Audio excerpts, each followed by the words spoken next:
이번에는 복지국가 소사이티의 이상희 공동대표님과 함께 진행하는 코너입니다.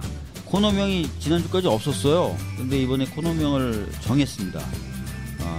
많은 국민들이 지난 겨울에 그리고 올 봄에 이게 나라냐 그러면서 촛불을 들고 나와주셨습니다. 그래서 문재인 정부가 탄생이 됐습니다. 그리고 문재인 정부는 스스로도 촛불혁명에 의한 정부다라고 이야기를 하고 있습니다. 그래서 이제는 이게 나라냐라는 질문에 저희가 답을 해야 될 때인 것 같습니다. 그래서 저희 코너 이름을 이게 나라다라고 정하기로 했습니다. 그렇죠, 대표님? 네, 아주 좋습니다. 예. 이게 나라다. 저는 이게 나라다라고 하는 이 나라가 네. 문재인 대통령께서 국정의 방향으로 설정하신 네. 포용적 복지국가, 어쨌든 복지국가 아니겠습니까? 네. 저는 한 10년 전부터 복지국가 운동을 시작했고, 그게 이제 사단법인 복지국가 소사이어티가 딱 10년이 됐거든요. 네. 그래서 11월 2일 날 목요일이거든요. 네. 국회 헌정기념관에서 네. 이제 10주년 기념 행사를 합니다. 네. 그래서 대한민국 복지국가 운동의 10년을 이제 국민들께 보고 드리는 겁니다. 우리가 참 그래도 보편적 복지라든지 복지국가라고 하는 이러한 담론을 그리고 구체적인 정책들을 우리가 소개하는 역할을 했고, 네. 이걸 또 정치사회적으로 공론화시키는 데도 기여를 했지 않겠습니까? 네. 이런 성과들을 다 모아서 국민들께 이제 보고를 드리고, 네. 그리고 문재인 정부와 함께 우리 시민사회가 앞으로 향후 10년을 어떻게 복지국 운동을 해나갈 건지, 그래서 국민 행복의 복지국가 시대를 어떻게 열어 제낄 것인지, 이거를 이제 국민과 함께 고민하는 시간, 그리고 공유하는 시간, 이걸 11월 2일 날 저녁 7시 국회 헌정기념관에서 저희들이 가지려고 하는데요. 그날 청취자 여러분들도 좀 많이 오셔서 함께 해주셨으면 좋겠다. 예. 이런 기대를 갖고 있습니다. 예. 많이 좀 관심을 가져주십시오. 그리고 참고로 지난번에도 말씀드렸지만 저희 의원실하고 복지국가 소사이어티도 공동으로 복지 관련된 강의를 개설합니다. 아직까지 저희 의원실에서 홍보를 못하고 있는데요. 홍보도 할 테니까요. 또 많은 관심 부탁드리겠습니다. 네, 제가 그거 잠깐만 설명을 드릴게요.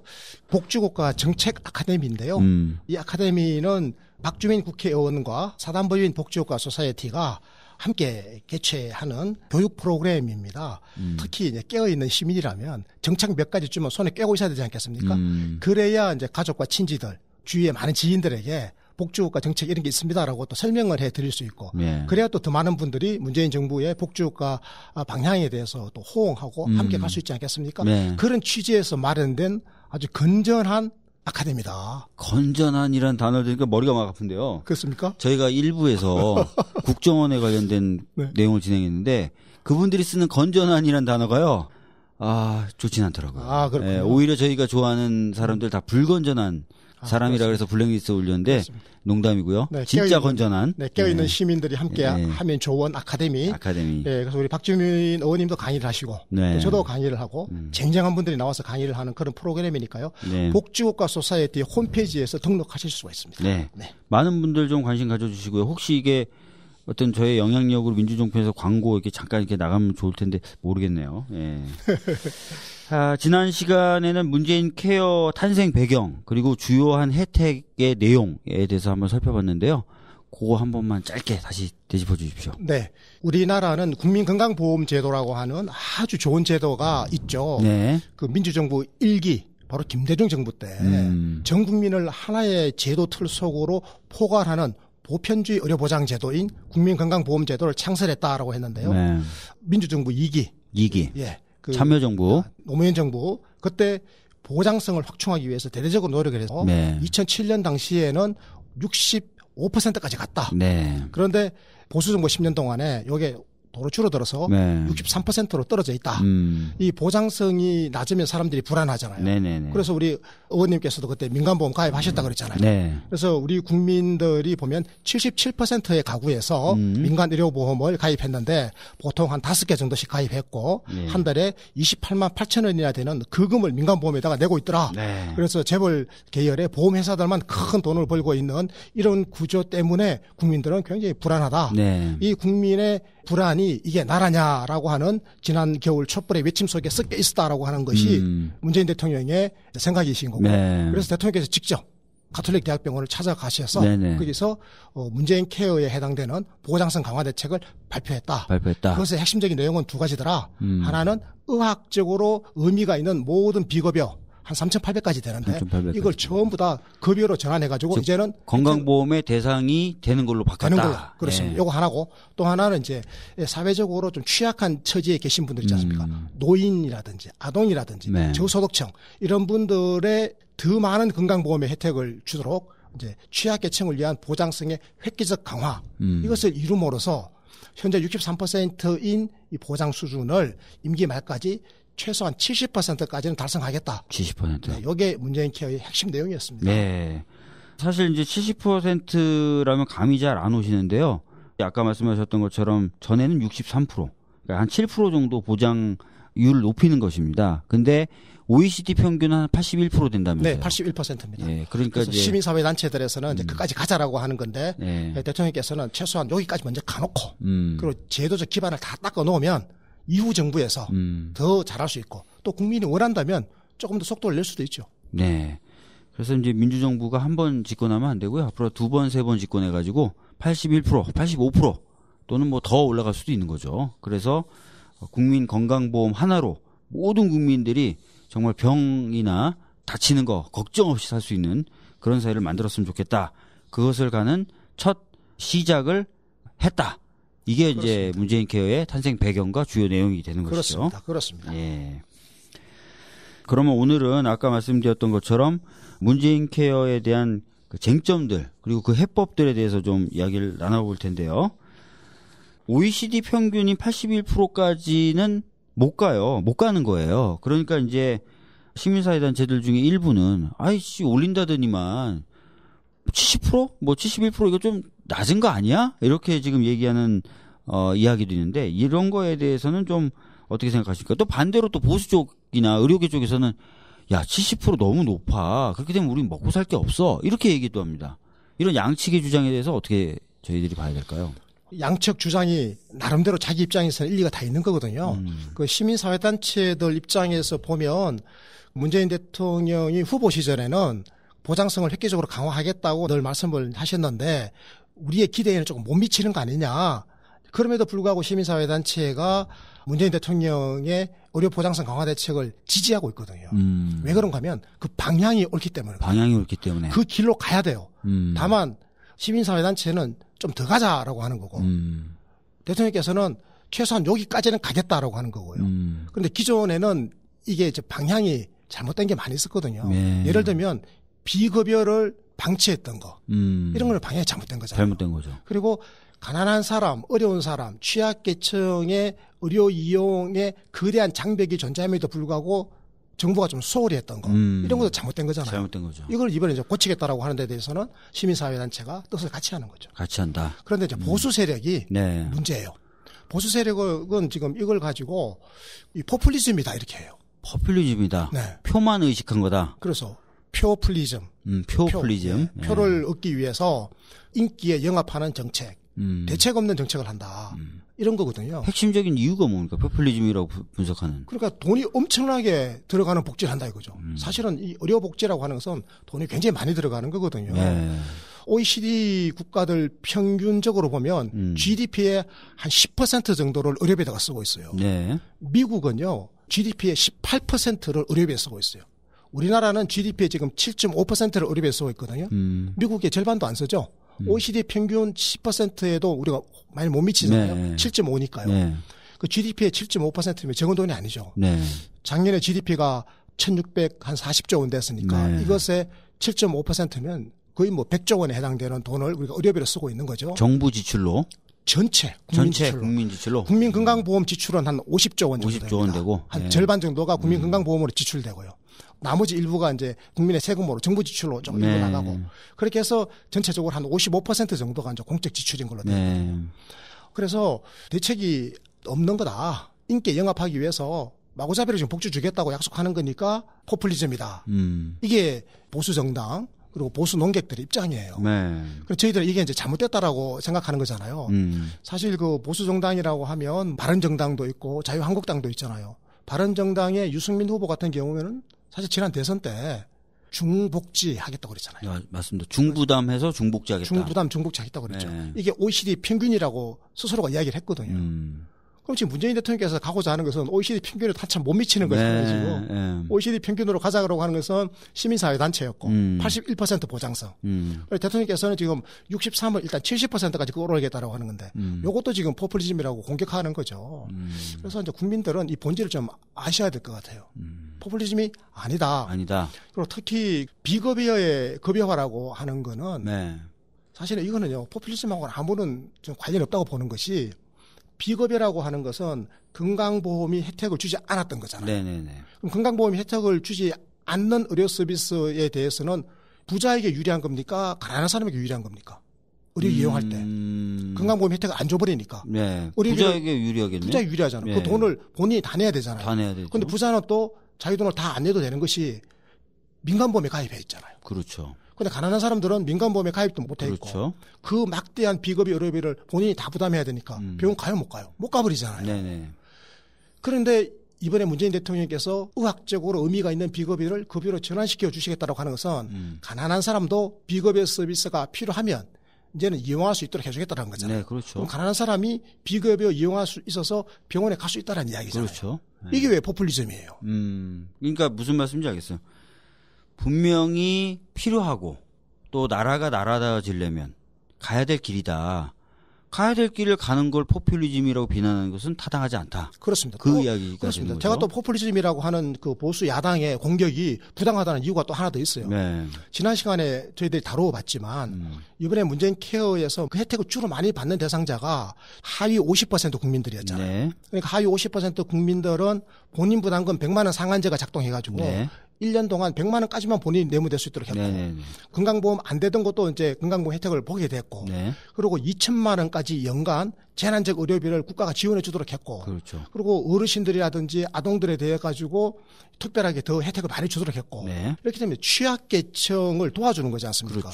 이거는 오히려 보수 정당이 해야 될 보수의 이념 아닙니까? 원래 보수라면 그렇죠. 이게 왜 포퓰리즘이냐고. 원래 보수가 아닌 보수니까 그러시겠죠. 그러니까 우리 국민들이 이거 정확하게 이제 아셔야 되는 거죠. 우리 국민들은 이제 이렇게 말씀하셔야 돼요. 진정한 보수는 어려운 사람들의 살림살이를 개선해 주는데 동참하는 거잖아요. 그렇죠. 이번에 저 독일 선거에서 다시 집권에 성공한 메르켈 보수 아닙니까? 보수죠. 중도 우파 아닙니까? 맞습니다. 그 사람들이 하는 정책을 보십시오. 얼마나 서민들의 살림살이를 개선하는데 열심히 났습니까? 그러니까 장기 집권하죠. 이런 걸 좀 배웠으면 좋겠어요. 우리나라 보수 세력. 그 배울 생각이 별로 없어요, 그분들이. 오늘도 법사위에서 있는데 초등학교 아이들에게 과일로 간식을 좀 주자라는 법이 올라왔는데 예산이 한 80억 정도 든답니다. 절대 안 된답니다. 왜 안 된대요? 돈이 어딨냐고. 그 포퓰리즘이라 그런 거나 또. 그거 하면 또 이제 문재인 대통령 인기도 올라가고 그러니까 또 그러지 않았을까 싶어요. 그러니까요. 근데 그 농림부 장관이 계속 호소를 해요. 이거 시범적으로 해보니까 아이들이 너무 좋아하고 과일 못 먹는 아이들한테 과일 주고 그러면 영양 상태도 굉장히 좋은 효과가 미치고 막 이렇게 얘기하는데 취지는 공감하는데 이러면서 계속 안 해주더라고요. 사실 그렇게 되면 이제 복지 재정이 늘어나게 되고 정부가 그 재원을 조달하려면 누군가에게 세금을 더 내게 해야 되잖아요. 그렇게 되면 자연히 많이 가진 사람들이 많이 낼 수밖에 없는 구조 아니겠습니까? 뭐 이번에 지금 0.1% 국민에 대해서 핀세 정세 하지 않습니까? 지금은 0.1%지만 이제 그게 앞으로 1%, 10% 이렇게 확대되고 또 상위 부자들이 더 많이 내게 되는 것은 당연한 거고 이거 뭐 세계사적인 법칙 아니겠습니까? 제가 볼 때 그걸 두려워하는 것 같아요. 저는 세금을 더 내더라도 보수의 가치를 지키는 보수, 그게 진짜 보수다. 교수님, 제가 막 박수를 치고 싶어요. 고맙습니다. 이 강의를 좀 들어야 되는데. 우리 빨리 진도 나가야 돼요. 진도 나갈까요? 죄송합니다. 자, 문재인 케어의 보장성 목표 달성치 70% 그걸 달성하기 위해서 매년 한 3.2%씩 건강보험료율을 올리겠다. 이렇게 얘기했습니다. 그러면 5년 후에 건강보험료율을 한 7.16% 정도까지 끌어올리면 문재인 케어의 보장성 목표치 70%에 도달할 수 있다라고 얘기하는데 어떻습니까? 과연 그렇게 설계가 돼 있습니까? 그러니까 지금 건강보험료율이라고 하는 개념을 좀 알 필요가 있는데요. 우리가 건강보험료를 내고 있거든요. 온 국민 다 냅니다. 소득 있는 사람들은. 소득 없으면 이제 피부양자로 얹혀 있는데요. 자기 소득의 6.12%를 건강보험료로 내거든요. 6.12. 자기 소득의 6.12. 그러니까 만약에 100만 원 번다 한 달에. 100만 원 번다. 6만 1,200원 내는 거죠. 이 사람이 이제 근로자잖아요. 예. 피용자다. 그러면 예. 고용주가 있을 거 아닙니까? 예. 요 6.12%를 반으로 쪼개가지고 반을 쪼개서 고용주가 절반을 내주는 겁니다. 그렇죠. 그러면 이제 3.06이 되는 거죠. 3.06이 되는 거죠. 소득의 3.06%를 본인이 내는 거예요. 100만 원 버는 사람은 이제 3만 600원을 내면 되는 겁니다. 예. 1000만 원 버는 사람은 이제 3만 600원에 10배니까 30만 6천 원을 이제 내는 거고 이런 식인 겁니다. 예. 계산도 빠르시네요. 아, 그렇습니다. 자, 그런데 요 6.12%의 보험 요율이라고 하는 네. 게 사실은 국제적 기준에서 보면 굉장히 우리가 저부담이에요. 저부담이다. 너무 적게 내고 있는 겁니다. 네. 어떻게 보면 많이 내는 것처럼 보이지만 네. 프랑스라든지 독일 같은 유럽 대륙에 있는 선진국들이죠. 이 나라들은 보통 자기 소득의 12에서 14%를 내고 있어요. 네네. 그리고 이웃 나라 일본, 대만도 자기 소득의 9%를 내고 있어요. 우리는 6.12니까 아주 낮은 거죠. 그래서 저부담 구조예요. 적게 내고 혜택을 적게 보는 거예요. 그냥 보장 수준이 낮잖아요. 네. 그래서 이제 조금 더 내자라고 하는 목소리가 나오는데 지금 문재인 대통령께서는 지금 경제가 어려우니까 이걸 더 내게 하기가 너무 버거워서 네.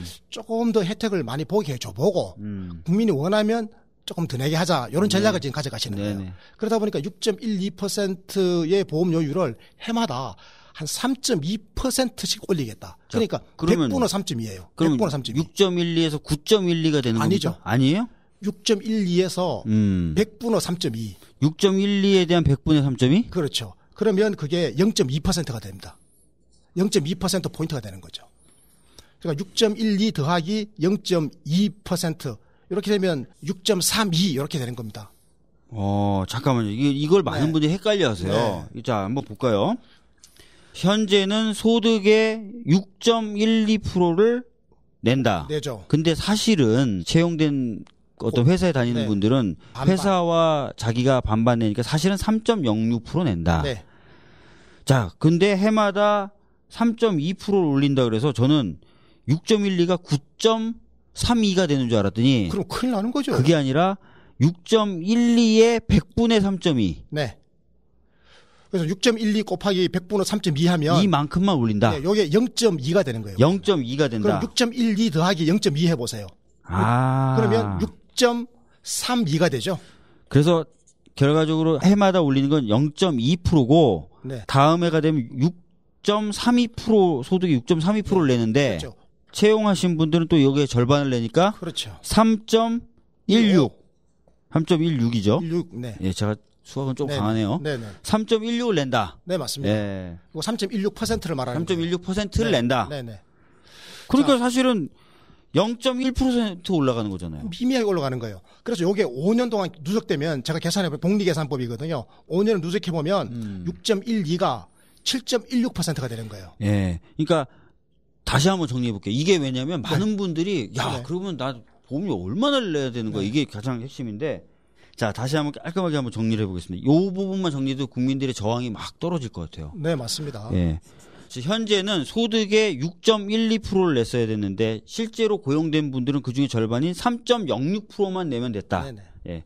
근데 문재인 케어의 보장률을 달성하기 위해서는 해마다 3.2%를 올린다라고 보도가 나오니까 사람들은 단순히 여기다 3.2를 더하는 줄 알았다는 거죠. 이렇게 3.2를.